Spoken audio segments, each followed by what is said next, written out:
entertainment, current events, and Hollywood. Don't miss Creator to Creators, hosted by the filmmaker Meosha Bean, known for the Shudder hit documentary Horror Noir, and the acclaimed film Anatomy of an Anti-Hero, Redemption. This show features interviews with filmmakers and creatives from around the globe. Join the fun with guest celebrities and gain valuable insights. Subscribe now and follow Creator to Creators. Hi guys, welcome to another episode of Creators to Creators. Today we have a very special guest. Oh, hey, I'm Justine Renee. I'm an actress and creator. Awesome. Hi, I'm Jamie B. Cline. I am an actor and a creator as well. Love that. Well, I love going to the beginning. I always say the beginning charts our trajectory in life, our little habits that we pick up along the way, follow us into our adulthood. So either one can start first. Tell me a little bit about your childhood. What was that like? And when did you kind of find your way into, the creative space? My childhood was interesting. I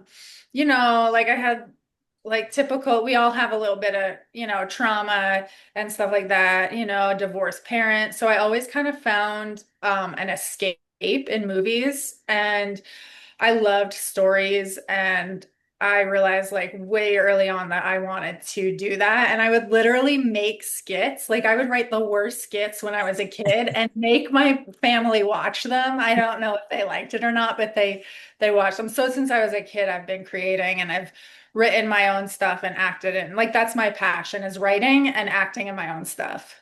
Love that. Yeah.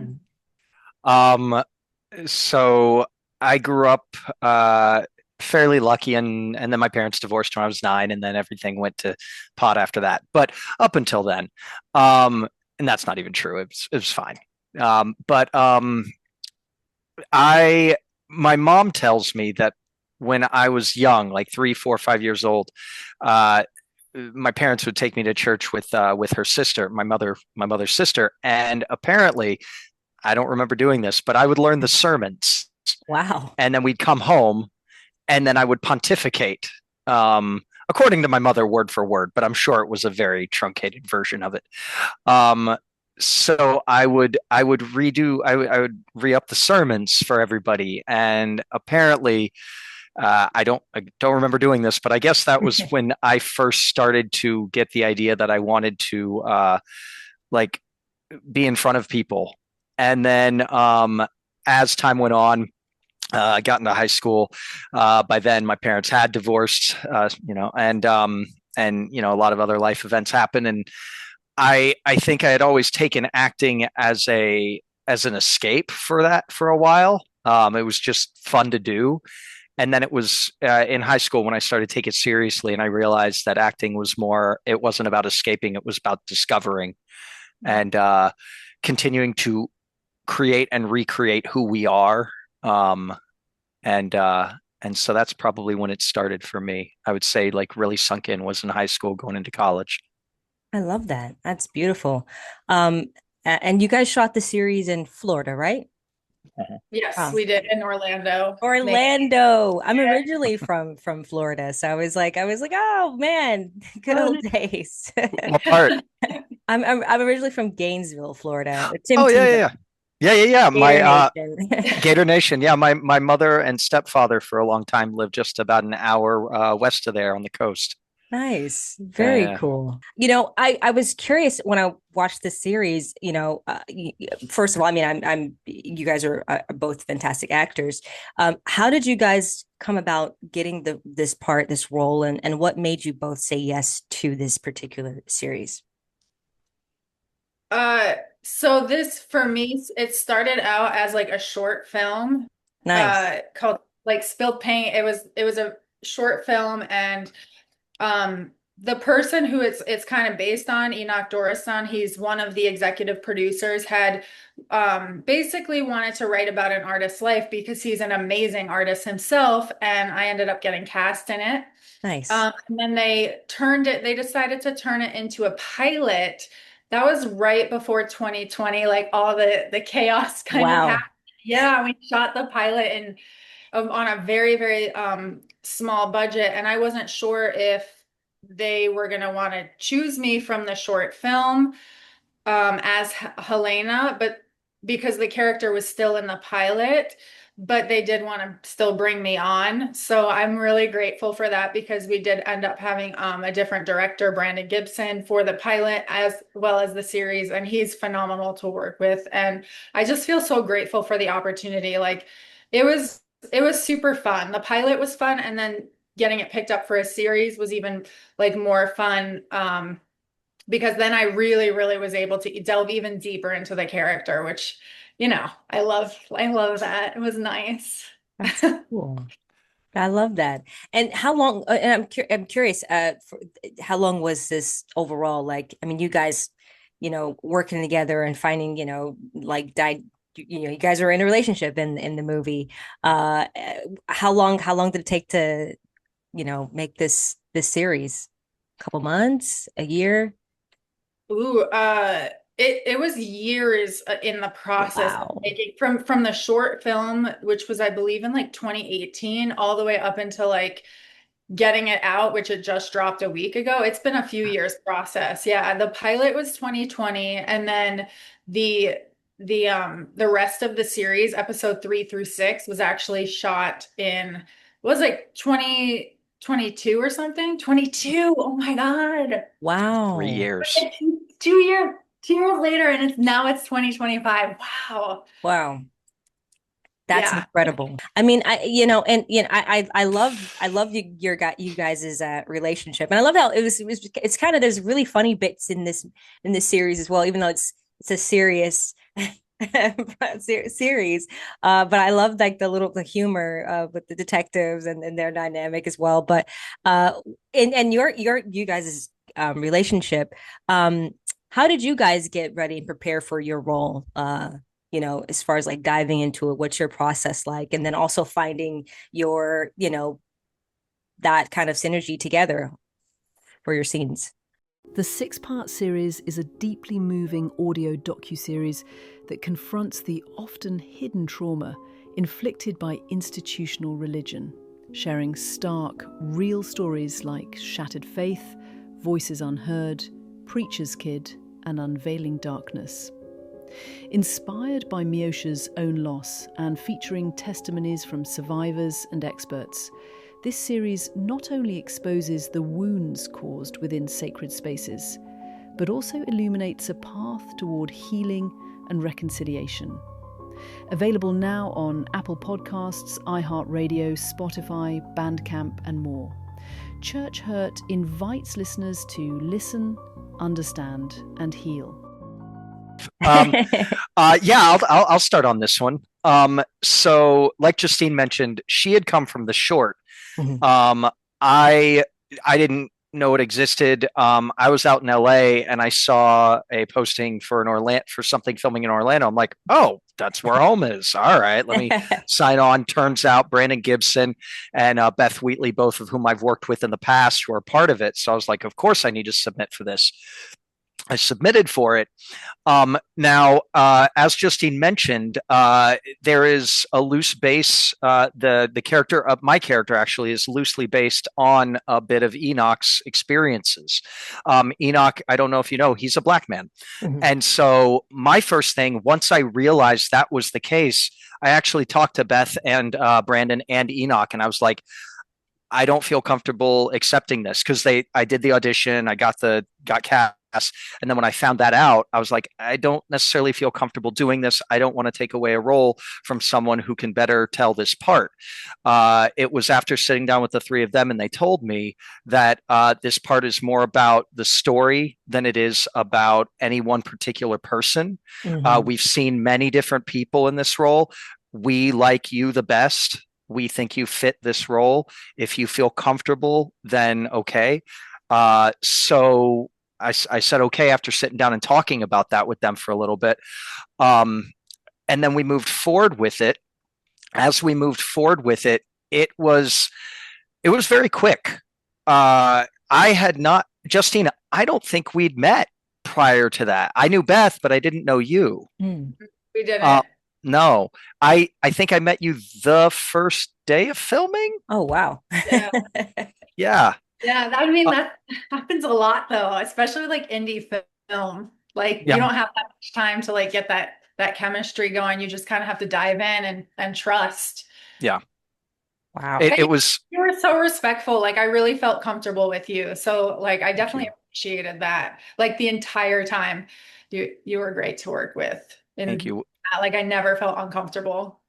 I appreciate it. You were amazing to work with, and walking into it, like that was one of the first things is like somebody had already explored this role. So I Mhm. didn't want to in the short, so I didn't want to like retread old stomping grounds. I wanted to explore somewhere new. So it was really cool that and I if I remember correctly, the first scene we filmed was the date, wasn't it? Yeah, Was it I was, it was our first scene, I yeah, in the think, diner. in the diner. Oh, the when you went and And took her to that really fancy I think it was place? the fancy Oh, restaurant, wow. wasn't it? Or Okay. was it because the diner was the last day of filming for the pilot, I think. Oh yeah, the Wasn't it? diner was because we didn't get right away. The Right. diner, yes. We were supposed to, I think, and then it had to switch. So we Yeah. filmed the first day, and I think that was our date. And so it had to go straight into there. I'm also I do stunts and fights and stuff like that, and Oh, I fight nice. coordinated in the past, stunt coordinated. So another part of that, as I'm sure you're aware, is intimacy coordinating, Hmm. which has now fortunately become its own thing, which is great.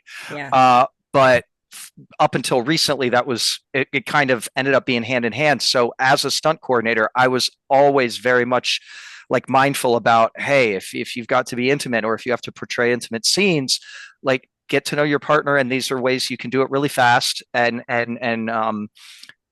be respectful. And so like I went into the process immediately with Justine. Just I'm like, I know that we have to hit the ground running and we have to look like we're a believable couple.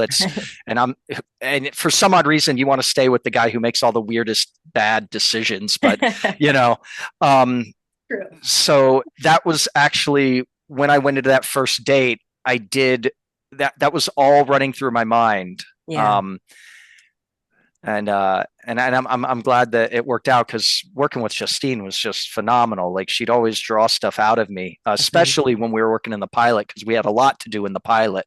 Yeah. As you noticed, as after the twist in episode 3, our roles diverge. But Right. those first 2 episodes, which most of that is the original pilot, Okay. um, Wow.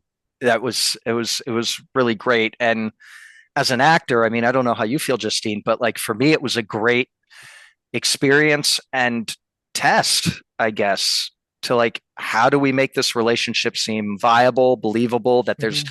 love and care there? Yeah. And we just met. Yeah. It's amazing. Yeah. Guys, That's you guys pulled it off. yeah. Well, thank you. I appreciate Thank that. you. Yeah, absolutely. How does the series portray the cost of freedom for both Helena and Patrick's character? Well, I'll let you tackle that first. Yeah. Oh, wow. That's a deep one. Yeah. Yeah, I feel like Helena, she wasn't really free. Like she was not free at all. Like I feel like as the series kind of goes on, and I don't want to give spoilers, but there's obviously some depth she has where she originally is not free. She's not a free person. Um, man, I don't know how to say this without giving away the I know, twist. I know. I was like, I just gotta know. Because the progression of your relationship, like how it, how we saw it when we first are introduced to you guys, the couple, and then what happens in between and all that. It's like, whoa, okay. Yeah. Yeah. Yeah, I Yeah. mean, there's like things you find out about Helena's past, which basically reveals that she was never really that free. Let's just put Right. it this way, like she was always on the run. Um, and she was dealing with a lot of her own stuff. And I feel like Patrick was her sense of freedom Mm. for a Mhm. while. And I think she really valued that relationship because it was something so normal for her and she wasn't used to normalcy. Like her whole life was kind of, I mean, Yeah. yeah, I don't want to say too much, Yeah. but that was her freedom until, other things reveal themselves in the end. But yeah, there's really freedom comes with sacrifice, I think, ultimately. Mm-hmm. And that's Mm-hmm. kind of what this show, I think, reveals in it to an extent. Absolutely. Yeah. Yeah.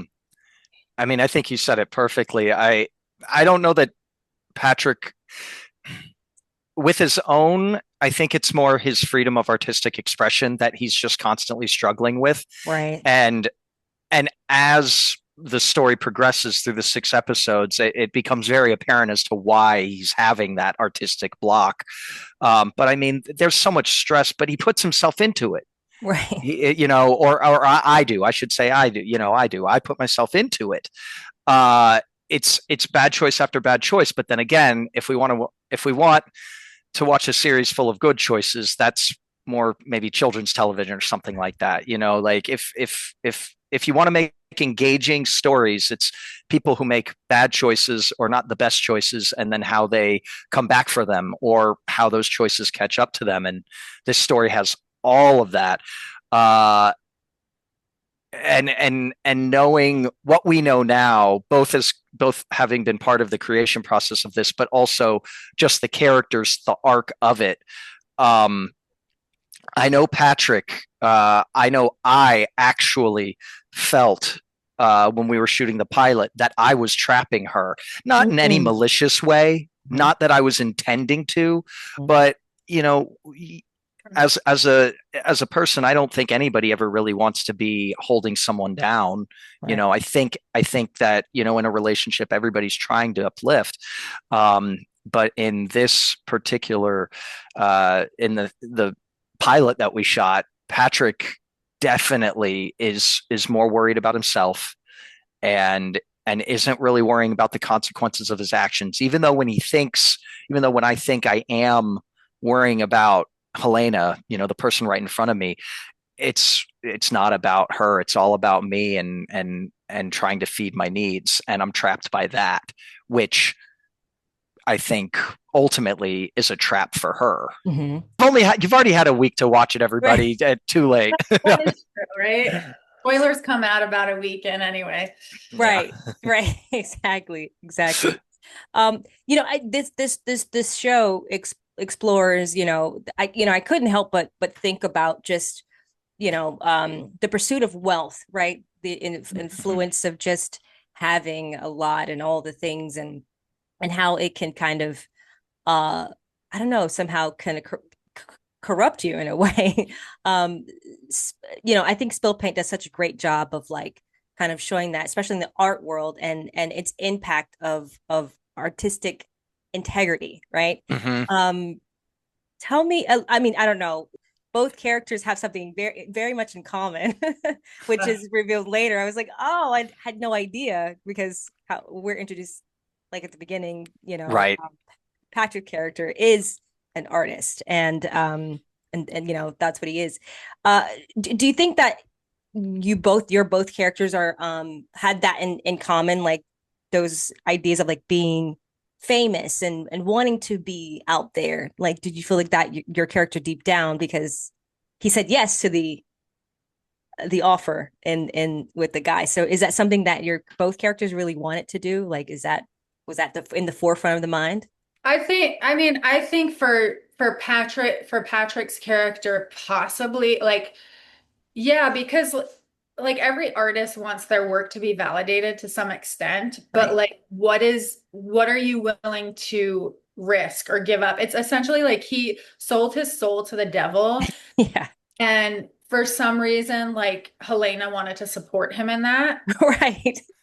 Right. And I think because of that craving that an artist has for validation, I think there's also, like, later on as we explore in the series, there's other characters that perhaps didn't want that because they had fame. Because, well, in the show you see that a famed artist ends up resurfacing. I mean, that's in the description of the show.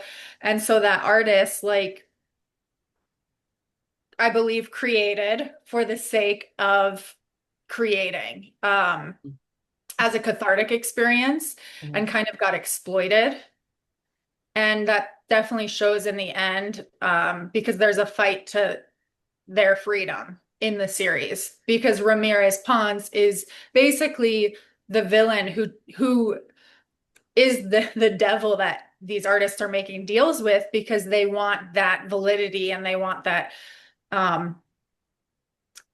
fame where because this other artist that resurfaces has already had that and knows the price of what fame does, as it doesn't mean anything. You're just a puppet to these people and these art dealers and these people that buy art. They're only doing it for a show. It has nothing to do with the art itself or the creation itself. It has to do with status. So it's so politicized and corrupt to begin with. And so it really explores a lot of those deeper concepts, I think, of like the struggle between wanting to create, wanting that fame for the creation, and the fight to kind of get that freedom back. I love that. Well said.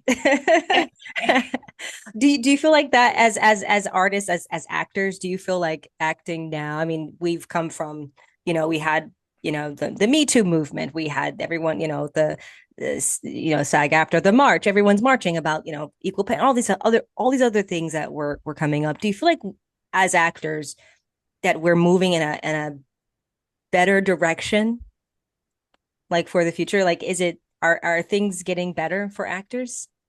Short answer, probably not. I think for the last 10 years or so, maybe the answer was yes, minus COVID, which is coincidentally what halted. That's why there's such a time gap between the pilot and moving forward with the project. COVID. We filmed in February of 2020, and then COVID happened a month and a half later. That was fun. But to answer your question, I feel not right now. Maybe in the last 10 years, like I was saying, actors, we had streaming, which really changed the game. Cable TV was still a monster. And I mean like a good monster, a juggernaut. A lot of things happening, a lot of place for high paying work and talent and all that stuff. And then you had streaming coming in, being the disruptor that tech companies are. But it also started as it tried to figure itself out, particularly the big streamers. But then you also had almost every big studio create their own streamer. So actors had a lot to choose from. Creatives of all types who wanted to be involved in the film industry and TV industry, I think had a big field day. Right now, I think the struggle, and it's not being looked at as seriously as I would like, is AI. And I don't even know that it's AI in the sense of like taking actors' jobs or something like that. I think there's enough room for AI created content and human created content, or a mix thereof. But what I think it comes down to, and it kind of ties into my feeling about the character of Ramirez Pons, is the people that control the purse strings always try to make the most money with the least amount of effort.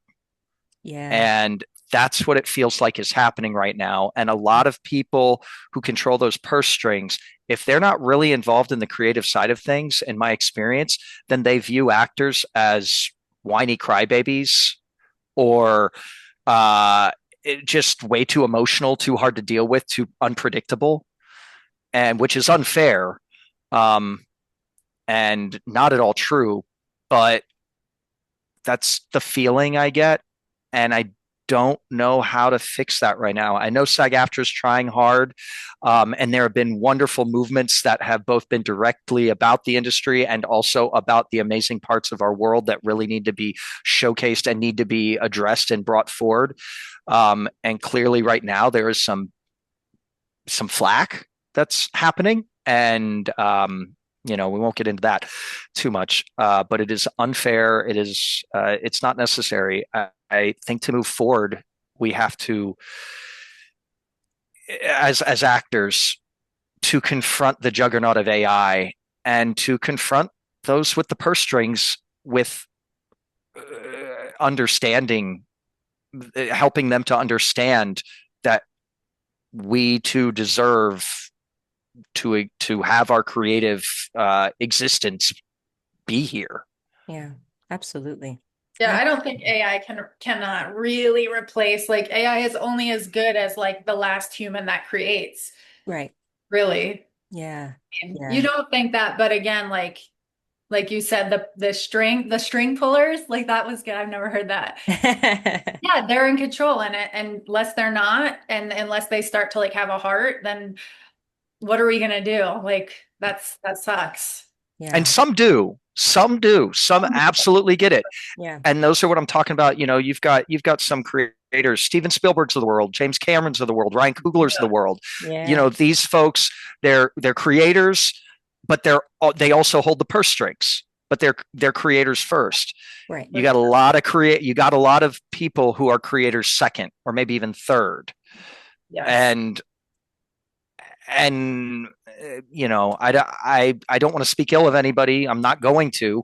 I know everybody wants to bring about these amazing things, but if you're bringing it about for the sake of money, then you're bringing it about for the wrong reason. The money will come. I was taught from a young age that if you just drive towards what it is that you want to get to, if you drive towards that horizon and don't lose focus, you may take a detour here and there, but don't lose focus of that horizon, you're going to get there. Absolutely. But some people want to get there way too fast. And unfortunately, that's at the expense of so many others. Are you passionate about film and in-depth conversation? Look no further. MVB Films Productions now offers exclusive access to unedited, unfiltered interviews and film content through our Patreon. Join for just $5 per month and unlock candid commentary, behind-the-scenes footage, and projects you won't find anywhere else.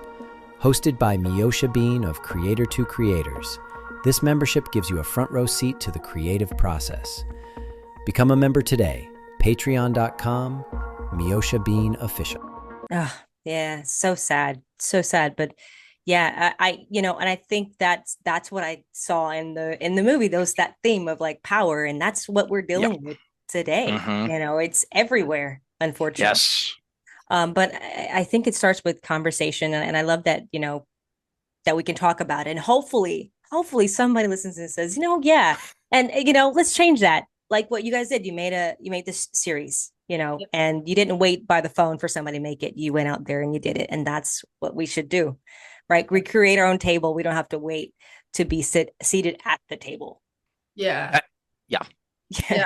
Greenlighting your own stuff. Like I've heard that a lot, is like now it's very much like there is some freedom in the industry now with so much like self-made content, is like people are greenlighting themselves a lot of the time, which is really cool. It is cool. It's Yeah. really cool. And this was done under your production, right? Under like Beth Wheatley was the main producer, my girlfriend. Yeah. That's exciting. I mean, that's great. How does it feel? It's out there. Blood, sweat, and tears. Yeah, it's good. I mean, it's good. I'm glad it's out there. We've gotten some like good positive feedback. But yeah, it's kind of surreal because it's like it's been a long process. So it's like, oh wait, it's actually like really out there now for people to watch. I mean, I don't know what it's been like for you because I know you live with her, so you know you're constantly in connection. On this side of the fence, Beth has just seemed like an unstoppable juggernaut. You know, because this is 5 years, over 5 years in the making at this point, and it's mostly through her production, and then in 2022 we were approached by, I think, Donna for Films, correct? That's and so between the two of them, it's almost like this is what I'm talking about when it comes to, you know, the people that are creative but have the purse strings, yes, as opposed to the people that have the purse strings but don't really care about the creative process. Exactly. And it's just been like every time that I know I personally was like, as an actor, you've been a part of so many things that either don't end up doing it, don't go anywhere, never get made, or they get made and then they're on the shelf or whatever. You just kind of get used to it. And every time I was like, okay, spilled paint has run its course and take it for what it is. All of a sudden I get an email or I get a text or something. And Beth is like, hey, this is happening. Hey, this is happening. Hey, it's like, oh my God. And then a week ago, or a week and a half ago, we get the message saying it's out. I love that. I love that. I love asking this question every guest on the show. This is for both of you. And there is no wrong answer, I promise. The 3 levels of influence: money, power, and respect. And if you could choose only one of those things, which one would you choose and why? No wrong answer, I promise. I feel like at this point in my life, like none of those truly like appeal to me, but I think of all of them, like the money appeals to me. And this is for the reason being that I love to create. I love freedom to create. And I would just like, it's expensive watching spilled paint get done. Like the producer is my girlfriend. So I've seen firsthand how hard it is, how expensive it is to make even just like an independent production, like to make like a level on like Marvel or something like huge, that costs millions of dollars. So I think money would give me the freedom that I crave as an artist to create. Like I said, I'm a writer and an actor. Like those are my biggest passions. And I have a lot of films that I want to create. Yeah. And yeah, it's the freedom of creative, authentic expression. And that's like, I guess the artist mentality. So yeah. I love it. My first instinct is to go with money because my whole life it's always been about making enough to take care of my family. Mm-hmm. But I think I'm a little older now, and the money is always necessary.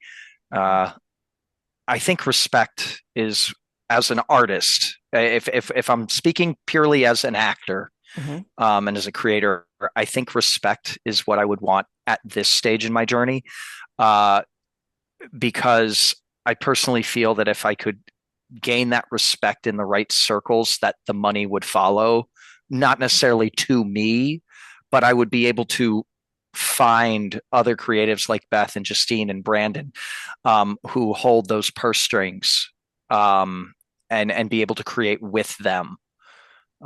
So I think right now I'd have to go with respect. Great answer. Great answer. Absolutely.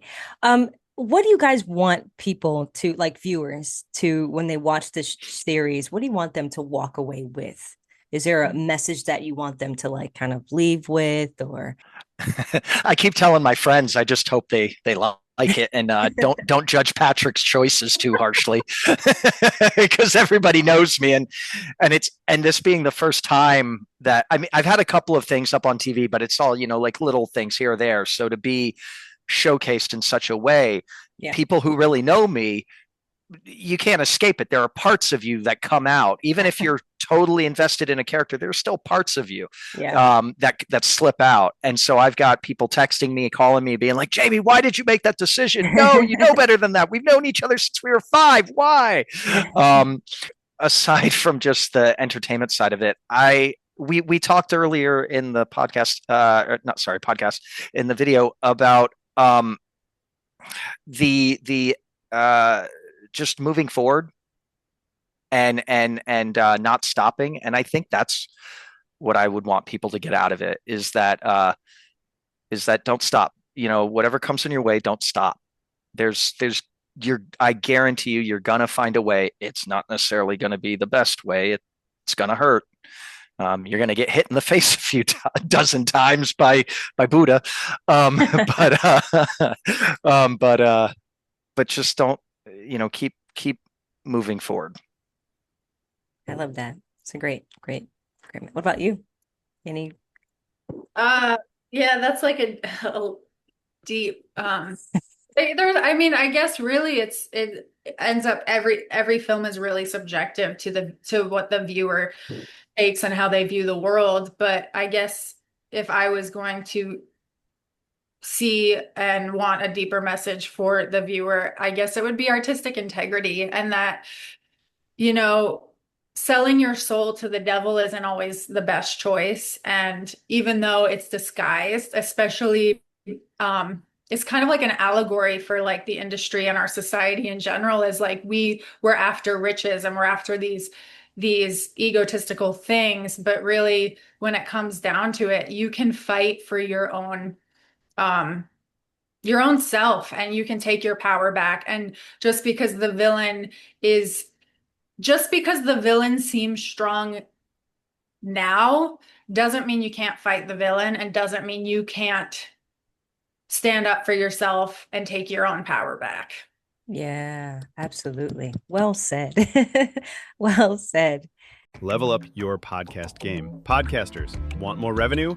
Every download via Spreaker's website, app, or widget now earns you an extra 10% revenue boost. Help.Spreaker.com plus downloads rising, earnings meter increasing. That's 60% share on impressions plus 10% more for every on-platform download. Use the Spreaker app. Encourage your audience to use Spreaker and watch your earnings grow. Spreaker, reward your content.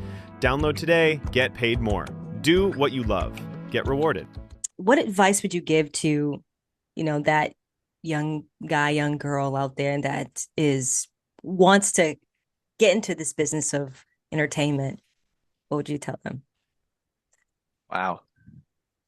I think something that really shifted in my own, like when I was in my 20s, I was so concerned about like, what does people think of me? What do they want? Blah, blah, blah. And I really like honed in, through a lot of therapy on my inner child and like what drew me to acting in the first place. Mm-hmm. And what I realized is that stay true to yourself no matter what, because you're going to have so many freaking opinions. You're going to have a director here that doesn't like you because you remind him of his ex-wife of 2-3 years or whatever, or whatever it is. Everyone's going to have an opinion. And then, so not only staying true to like your own artistic expression and integrity, but also embrace failure. And I think that shifted for me was when I really learned, like, I don't need to be perfect. Like I can suck sometimes, and it like gives you this freedom to like, you don't have to be the best. And ironically, you improve when you let go of all of those, like, you have to perform and be this amazing actor. And sometimes you're not going to be, and sometimes you're going to be great. And it's really allowing yourself to experiment and try new things and trust yourself. Yeah. And I think that's the biggest thing, is learning to trust yourself. Love that. That's a big one. I would say stay true to yourself, but know that that's always going to change. That life is never constant. So don't judge the change that's happening within you. You can judge everything else outside if you need to, but don't judge the change happening within you. Definitely go to therapy. That is super important. I know you mentioned that, Justine, but seriously, I think it's important for anyone, but for actors, I think it's vitally important because it helps get you focused, because it's a very not multifaceted, but the industry tries to pull at you from so many angles, which brings me to the last tenet that I would say would be to the industry and those in it, agents, managers, directors, other actors, teachers, everybody. They're going to try to pull you in a direction. They're going to try to pigeonhole you. They're going to try to tell you this is what you need to be. And listen to it for the sake of, if you need to make a commercial, or if you need to book that role, listen to what they're saying right then, but know that you're not limited to any of that. What any one person tells you are, you're not limited to what they see. The only thing you're limited by is your own imagination in this industry. No matter what. If you're booking, not booking, if you're in class, if you're acting at community theater, or you're acting in a Marvel movie, or anywhere in between, it's just know that the only person who, at the end of the day, when it comes to your creativity, can tell you who you are is yourself. Absolutely. Absolutely. Very well said, guys. Thank you. Great advice. Great advice. Where can people find you guys on social media to follow everything you got going on? I'm at Justine Renee, FLA on Instagram, and at Justine Renee, you can search for me on Facebook or YouTube, stuff like that. Nice. Yeah, I'm old. I just have Instagram and Facebook. You can find me by my name, Jamie B. Cline, on Facebook. I think it pops up that way on Instagram as well, but I go by the handle Incline, like going up a hill, Nation, Incline Nation. I love it. I love it. I love ending this show with a quote. Does anyone like have a favorite quote like that keeps them going on those rough days that you're just like you want to give up and then you think about it, you're like, no, I'm gonna keep going. Is there a quote that comes to mind? Oh man. There's a David Lynch thing that David Lynch. Yeah, let's go. Art doesn't have to make sense. And I love that. I love because that. it doesn't need to.